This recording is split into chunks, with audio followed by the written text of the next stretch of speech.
안녕하세요. ABA 선생님 전은지입니다. 저는 자폐 스펙트럼 장애나 발달 지연, 발달 장애 아이들을 보고 있고 연령대는 만 3세에서 만 7세 정도까지 취약전 아동들을 보고 있습니다. 자폐 스펙트럼 장애와 ABA에 대한 이야기를 나누고 싶어서 이렇게 영상을 준비하게 되었고, 먼저 자폐에 대한 이해를 돕기 위해서 세계의 권위자들이 쓴 책들을 같이 보면서 이야기를 나눠보고 싶습니다. 오늘 함께 볼 책은 독특해도 괜찮아 라는 책이고, 베리 프레전트와 톰 필즈메이어가 지은 책입니다. 이 책에는 굉장히 다양한 자폐 스펙트럼 장애 아동들에 대한 묘사가 실려 있고, 그 아이들이 왜 이런 행동들을 보이는지에 대해서도 오랫동안 축적되어 온 연구들이 굉장히 쉽게 설명이 되어 있어요. 그리고 또 왜 아이들이 이런 행동을 하는지에 대해서 이 저자가 상당히 오랫동안 관찰해오고 그거에 대해서 통찰력 있게 설명을 하는 대신 굉장히 우리가 이해하기 쉽게끔 쓰여있기 때문에 먼저 이 책을 선택해 보았습니다. 이 책의 30페이지를 한번 보겠습니다. 여기 하이라이트 된 부분이 있는데, 오랫동안 이 분야를 연구하고 블랙번과 다른 사람들을 통해 알게 된 결과에 따르면 자폐성 행동이라는 것은 없다. 제가 본 많은 자폐 스펙트럼 장애 아이들도 누구나 똑같은 그 행동을 한다고 해서 이건 자폐성 행동입니다 라고 할 수 있는 그런 행동들은 없었어요. 그러니까 아이들마다 조금씩 다른 행동적인 특성을 보이는데, 예를 들면 손바닥을 본다든지 같은 말을 반복한다든지 어떤 물건의 위치에 집착을 한다든지 아주 좋아하는 취미가 제한적이라든지 그런 행동들이 있는데, 이런 행동 하나하나는 사실 일반적인 아이들이나 일반적인 사람들도 충분히 보일 수 있는 행동이라는 것이죠. 그러니까 통틀어서 이런 행동을 한다고 해서 이것은 무조건 자폐성 행동이다 라고 볼 수는 없다는 이야기입니다. 저자는 첫 번째 파트에서 자폐성 행동에 대해서 왜? 라고 먼저 생각하기를 가장 중요하게 여기고 있습니다. 그러니까 반복적인 행동이라든지 일반적으로 다른 아이들이 집착하지 않는 것에 집착한다든지 하는 그런 행동들을 무조건 감소시키겠다 또는 길을 꺾어서 없애버리겠다라고 하는 것이 아니라, 그 행동을 왜 하는 건지, 그 행동의 원인이 뭔지, 그 행동의 목적이 무엇인지를 조금 더 주의 깊게 살펴보자 라는 건데요. 46페이지를 보겠습니다. 여기 또 하이라이트 된 부분이 있어요. 대개 아이가 정상적으로 보이고 정상적으로 행동하게 만들수록 성공한 것으로 본다. 하지만 자폐증이 있는 사람을 이런 식으로 이해하고 도우려 하는 것은 지극히 잘못된 생각이다.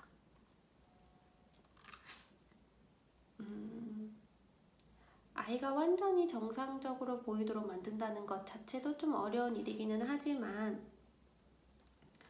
이런 식으로 아이를 다른 아이들처럼 만들겠다라고 하는 접근 방식 자체가 잘못됐다는 얘기입니다.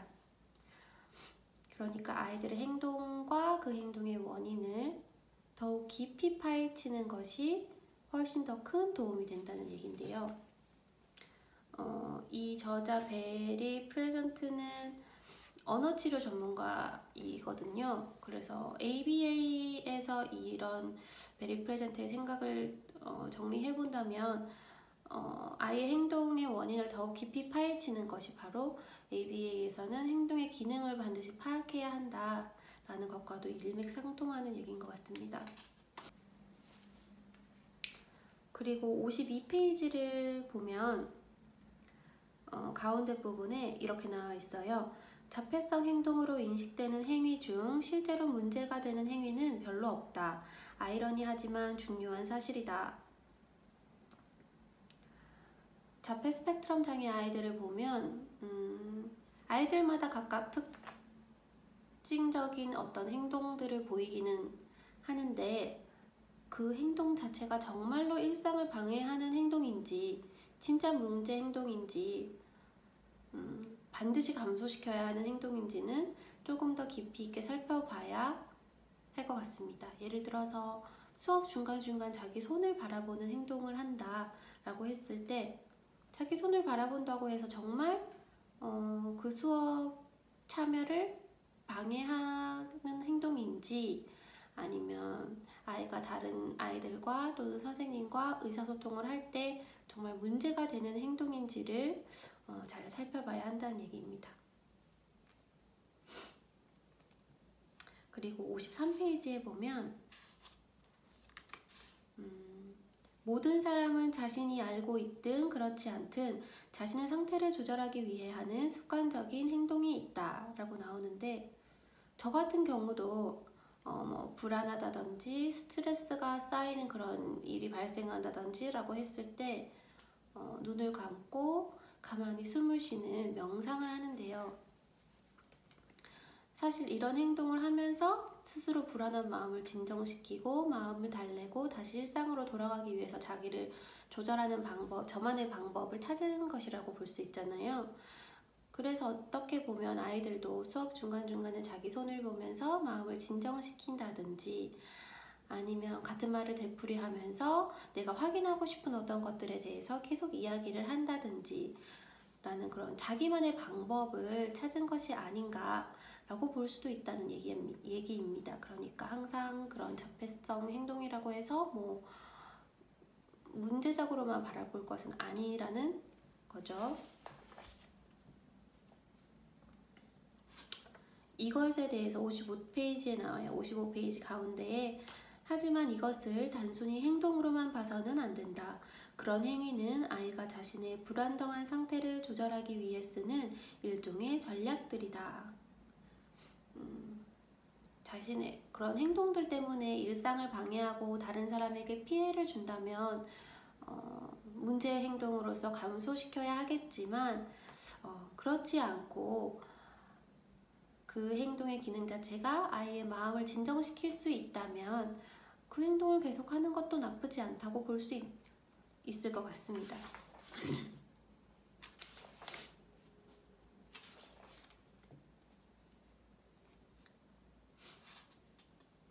간혹 계속 같은 질문을 하는 아이들이 있는데요.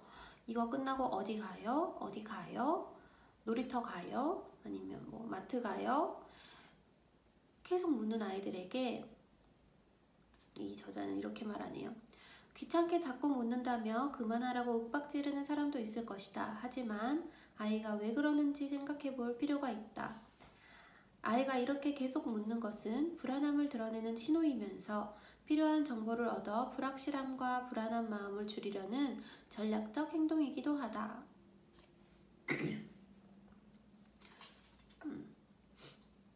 그러니까 계속 물어보는 행동이 사실 성인에게는 굉장히 거슬리는 것이 될 수가 있는데, 그 아이에게는 굉장히 중요한 문제이기 때문에 계속해서 물어보는 것일 수 있다는 얘기죠.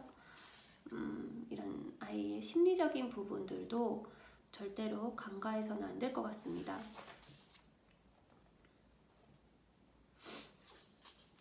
자, 63페이지에도 굉장히 중요한 이야기가 나오는데요.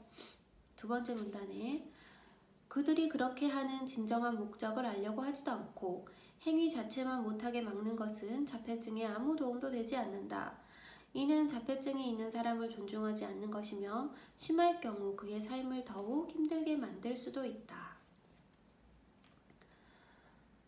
그렇기 때문에 사실 ABA에서는 어떤 문제행동 감소시키는 것을 목표로 잡았을 때 그 문제행동이 아이에게 가져다주는 어떤 강화를 다른 방식으로 분명 받을 수 있게끔 대체행동을 가르쳐주고 있습니다.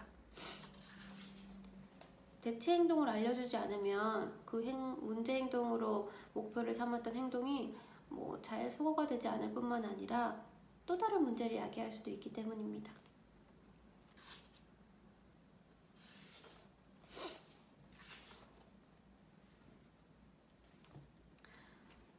자폐증이 있는 사람이 우리에게 하는 행동을 바꾸려 하기보다 우리가 그 사람에게 하는 행동에 더욱 깊은 주의를 기울여야 한다는 것이다.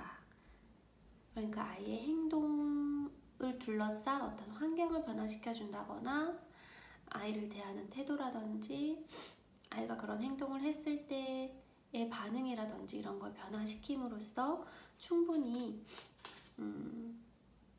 아이의 삶을 조금 더 나은 방향으로 변화시킬 수 있다라고 볼 수 있습니다. 좀 안타깝지만 이런 얘기도 나오네요. 70페이지에 보면 혼자 다 아는 것처럼 자만하지 않고 여러 사람과 팀을 이뤄 노력하는 것은 내가 정한 기본 방침이다. 사실 한국에서는 굉장히 전문가들과 교사가 팀을 이뤄서 한 아이를 케어한다는 것이 쉽지는 않은데요. 아이를 둘러싼 선생님들과 전문가들 사이에서 의사소통을 원활하게 해줄 수 있는 그런 브릿지 역할을 하는 것이 바로 부모님들이기 때문에 부모님들의 어떤 의사소통의 창구로서의 역할이 우리나라에서는 굉장히 중요하다고 보여집니다.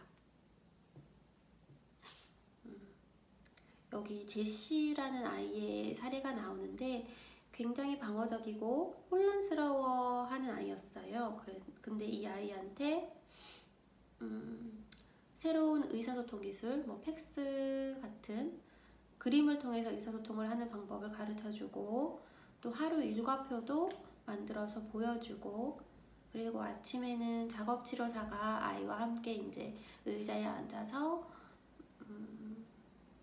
마사지를 해주는 시간을 가진다든지 이런 방식으로 아이를 이제 대했더니 아이가 학교를 좋아하게 되고 문제 행동을 일으키지도 않았다고 합니다. 사실 작업치료사가 아침마다 학교에서 아이를 마사지 해주는 것 자체가 우리나라에서는 조금 이상하게 보일 수도 있고 그렇지만 이제 이제씨를 담당한 전문가들은 어쨌든 창의력을 발휘해서 아이의 마음을 조금 진정시켜주고 그리고 아이가 학교에 잘 적응할 수 있도록 도와줬다는 자체가 굉장히 의미가 큰 것 같습니다.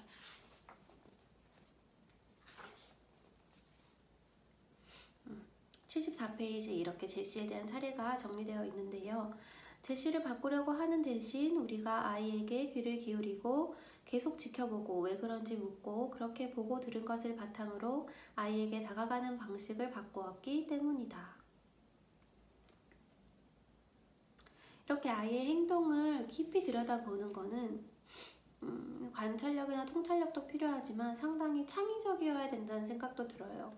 아이가 기존에 하지 않았던 어떤 다른 활동들을 가지고 아이의 마음을 진정시킨다든지 문제 행동이 일어나는 것을 예방한다든지 할 수 있기 때문에 선생님들이나 전문가들은 조금 창의적일 필요가 있지 않나라는 생각이 듭니다.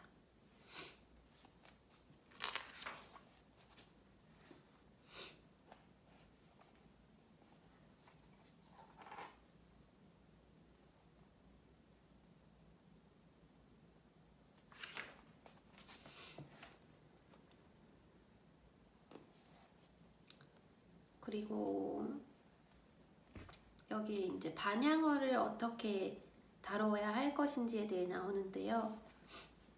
사실 우리 아이들이 반향어가 상당히 많은 경우가 많잖아요. 즉각적인 반향어도 있고 약간 지연된 반향어도 있는데 이 책에서는 이렇게 말하고 있습니다. 이 저자는 오랜 시간 동안 그런 반향어만 또 연구한 기간이 있었다고 해요. 그래서 아이들의 하루를 계속 관찰하면서 그 반향어가 어떤 기능을 가지고 있는지 약간 이런 것들을 연구하신 것 같아요. 그래서 그 연구 결과 86페이지에 나옵니다. 이 아이들은 그런 소리를 통해 필요한 모든 말을 다 하고 있었다. 다 알아들었음을 확인해 주기도 했고 대화 중 상대방에게 응답도 했다. 나중에 할 말을 연습하는 차원에서 그 말을 계속 되풀이하기도 했고 자신에게 거는 주문처럼 뭔가 중얼거리며 마음을 가라앉히기도 했다. 또 자기가 겪고 있는 상황이나 과정을 큰 소리로 되풀이해 말하면서 자신을 안심시키기도 했다. 즉, 우리 모두와 같은 목적으로 그런 언어를 쓰고 있었던 것이다. 아이들의 언어의 레퍼토리가 다양하지 않다 보니까 이런 반향어만 가지고도 아이들은 어떤 의사소통을 하고 있었다라는 거죠. 이 저자는 반향어를 못하게 한다는 것은 아이들이 의사소통을 하고자 하는 그런 시도를 완전히 무시하거나 아이들의 의사소통을 거절하는 것이라고 생각하고, 반향어 자체만으로도 어떤 기능과 원인과 목적이 있다고 보고 있습니다. 그러니까 무조건적으로 반향어를 줄여야 된다라는 것은 아니라는 얘기죠.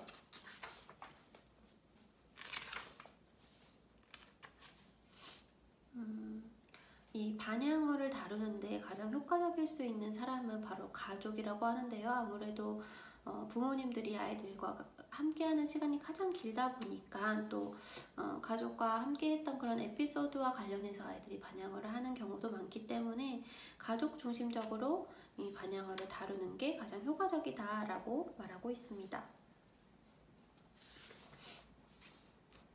그리고 이런 반향어를 통해서 아이들이 언어를 습득하기 때문에 반향어를 쓰는 과정 자체가 중요하다고도 이야기하고 있네요.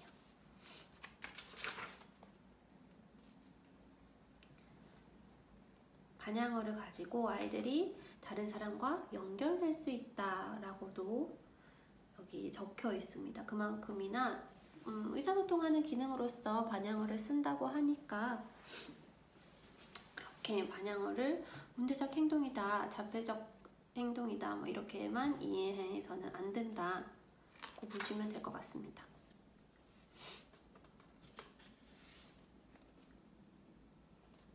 그리고 아이들이 한두 가지 관심사에만 너무 집착하는 것이 아닌가 하는 질문도 상당히 많이 받는데요. 그것에 대한 내용도 여기서 다루고 있습니다.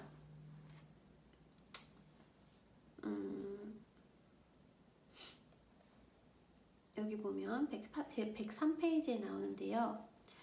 아이들의 이런 열정을 무너뜨리는 행위는, 그러니까 한 가지나 두 가지 흥미에 대한 집착을 여기서는 열정이라고 불러요. 그래서 이런 열정을 무너뜨리는 행위는 자폐증이 있는 아이가 평온을 유지하기 위해 쓰는 전략을 붕괴시키는 것이나 다름없다.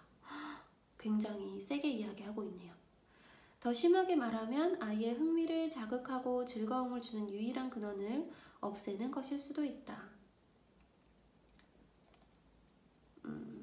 아이의 열정을 이용해 세상을 보는 시야를 넓히고 삶의 질을 향상시키는 쪽으로 다가가는 것이 훨씬 바람직하다.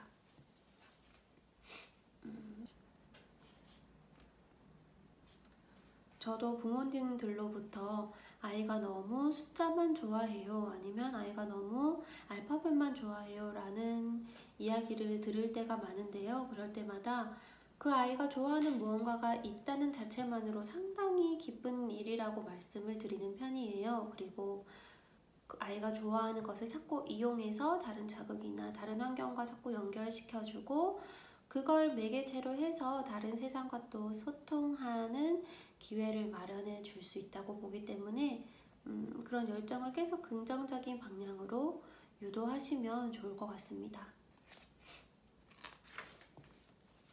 여기서도 사례가 나오는데, 에디라는 친구가 자동차 번호판을 너무너무 좋아했다고 해요. 그래서 선생님이 자동차 번호판에 주인을 찾아가서 그 주인인 선생님이나 학교 직원분들을 인터뷰해서 그 인터뷰한 내용을 친구들 앞에서 정리해서 발표를 하는 자리를 마련해 줬다고 합니다. 그러니까 사실 번호판은 상당히 아이가 좋아하지만 이 선생님은 그 번호판 좋아하는 그런 아이의 열정을 매개체로 사용을 해서 다른 사람들과 소통하고 또 여러 친구들 앞에서 발표하고 이런 식으로 이제 조금 더 시야를 넓혀주고 긍정적인 방향으로 유도를 한 거죠.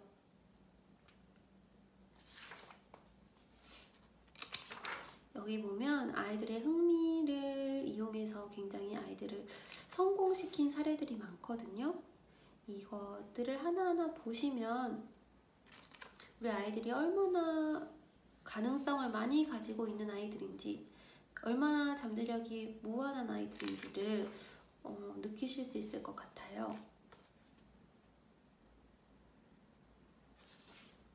그리고 아이들이 좋아하는 주제가 있으면 그것에 대해서 친구들과 이야기를 나눌 수도 있기 때문에 아이들이 열정을 가지고 있는 주제거리가 있다는 것 자체가 상당히 긍정적인 사인이라고 생각하시면 될 것 같아요.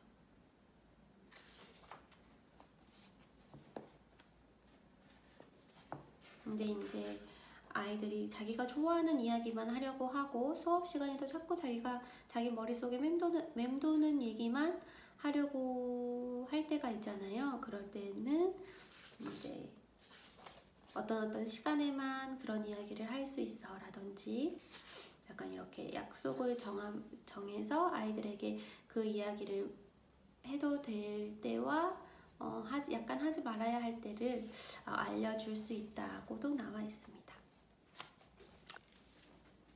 네, 오늘은 여기까지 독특해도 괜찮아 라는 책 봤고요. 아직 4분의 1 정도밖에 보지 못한 것 같아요. 한 120페이지, 130페이지 정도만 본 것 같은데 또 나누어서 이 뒷부분도 더 말씀드릴 테니까 차로 이동하시면서나 잠들기 전에 책 읽기가 조금 힘들다 하시는 분들은 계속 들어주셨으면 좋겠습니다.